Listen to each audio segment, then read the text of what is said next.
वैज्ञानिक ने अजगर का डीएनए अपने सहायक में इंजेक्ट किया। सिर्फ 2 सेकंड में उसके हाथ पैरों पर सांप की चमड़ी उग आई और चेहरा भी तेजी से अजगर जैसा दिखने लगा। वैज्ञानिक को लगा प्रयोग सफल हो गया, पर आदमी अचानक कांपने लगा और पल भर में अजीब बदलाव आ गया। उसकी विकास प्रक्रिया रुक गई, वह आधा इंसान आधा सांप बन गया। ये देख वैज्ञानिक गुस्से में आया और तुरंत सहायक को लकड़ी के बक्से में बंद कर दिया। फिर उसे 9 युआन 99 फेन में सर्कस को बेच दिया। सोचा नहीं था कि वहाँ यह आदमी बेहद लोकप्रिय हो गया और जल्दी ही उसके अनगिनत प्रशंसक बन गए। लेकिन वैज्ञानिक ने अपना शोध छोड़ने का इरादा नहीं किया। उसने फिर से एक छात्र को अपना सहायक बना लिया और फिर जहर रोधी सीरम का इंजेक्शन देने के बहाने चुपके से लड़के में किंग कोबरा का जीन इंजेक्ट कर दिया। लड़का समझ रहा था कि मालिक उसकी चिंता कर रहा है। उसे पता नहीं था कि वह अब एक प्रयोगशाला का चूहा बन चुका है। अगले दिन जब वह सोकर उठा तो उसने पाया कि उसके चेहरे की त्वचा की एक पतली परत उतर गई है। घबराकर वह वैज्ञानिक के पास मदद के लिए गया, लेकिन वैज्ञानिक उसकी हालत देखकर खुश हुआ। उसने दावा किया कि यह साधारण एलर्जी है और एक और इंजेक्शन से एंटीबॉडी खत्म हो जाएगी। लड़के ने शक नहीं किया और खुशी से दूसरा इंजेक्शन लगवा लिया। उसे अंदाजा नहीं था कि वह धीरे धीरे गहरे अंधेरे में उतर रहा था।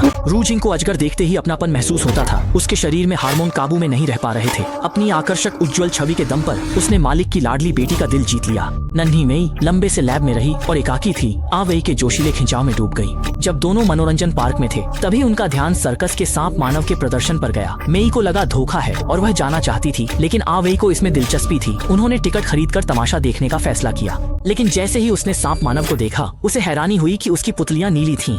यह देखकर आवई के रोंगटे खड़े हो गए। असली नकली में फर्क नहीं कर पाया। उसने सोचा छोटी मेई को बुलाकर दिखाए, पर तभी देखा एक सुनहरे बालों वाला लड़का छोटी मेई को परेशान कर रहा। यह देखकर आवई गुस्से में आ गया। तुरंत हस्तक्षेप किया, पर सामने वाला बहुत ताकतवर था। आवई उसका मुकाबला नहीं कर सका। शुक्र है पुलिस समय पर आ गई। तमाशा टल गया। जैसे दोनों गुस्से में घर लौटे, वही सुनहरे बालों वाला लड़का मोटरसाइकिल पर उनका पीछा करता आ गया। उसने हद पार करते हुए दूसरी मंजिल की खिड़की तक चढ़ाई कर दी। सोती हुई छोटी मेई पर हमला करने तैयार था, लेकिन जैसे ही उसने सिर अंदर डाला, खिड़की पर बैठी पालतू अजगर ने अचानक हमला कर दिया, जिससे वह डर के मारे नीचे गिर पड़ा। घबराहट में उसने गलती से उस विशाल अजगर को मार डाला।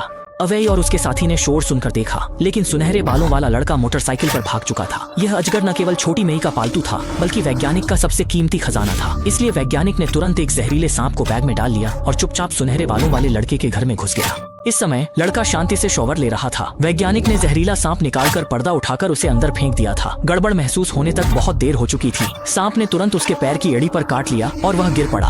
बड़ी दुश्मनी का बदला लेकर वैज्ञानिक खुश था, लेकिन उसे एहसास नहीं था कि उसकी बेटी फंसी जा चुकी है। जब वह घर लौटकर लिविंग रूम में दाखिल हुआ तो उसने देखा कि कपड़े बिखरे पड़े हैं। जब उसने पुष्टि की कि वह उसकी बेटी की टाइट ड्रेस है, तो वह तुरंत शाओमेई के पास जाकर सवाल जवाब करने लगा और सख्ती से मांग की कि वह अवई से दूर रहे। शाओमेई अपने पिता की प्रतिक्रिया को समझ नहीं पाई, लेकिन वैज्ञानिक सच्चाई नहीं बता सका। वह काम का बहाना बनाकर उसे दूसरे शहर में दुर्लभ अजगर लेने के लिए भेजने का झूठ बोल सका। इधर अवई का म्यूटेशन पूरा हो चुका था। नई परेशानी से बचने के लिए वैज्ञानिक ने दवा का इंजेक्शन देना शुरू कर दिया। अवई को आखिरकार सच्चाई का एहसास हुआ, लेकिन उसके शरीर का सांप में बदलना रोका नहीं जा सकता था। शाओमेई को शक था। वह चुपचाप सर्कस में आकर उस आधे इंसान आधे सांप वाले जीव को ढूंढ निकाला। उसे देखकर वह डर गई, क्योंकि वह अजीब प्राणी उसके पिता का लापता सहायक था। अवई का भी वही अंजाम होने वाला है। ये समझते ही वह तुरंत वापस जाकर इस त्रासदी को रोकना चाहता है। और जैसे ही आखिरी इंजेक्शन लगा, अवई के इंसानी लक्षण तेजी से खत्म होने लगे और पलक झपकते ही वह पूरी तरह से अजगर में बदल गया। यह देखकर कि उसका प्रयोग सफल हो गया है, वैज्ञानिक तुरंत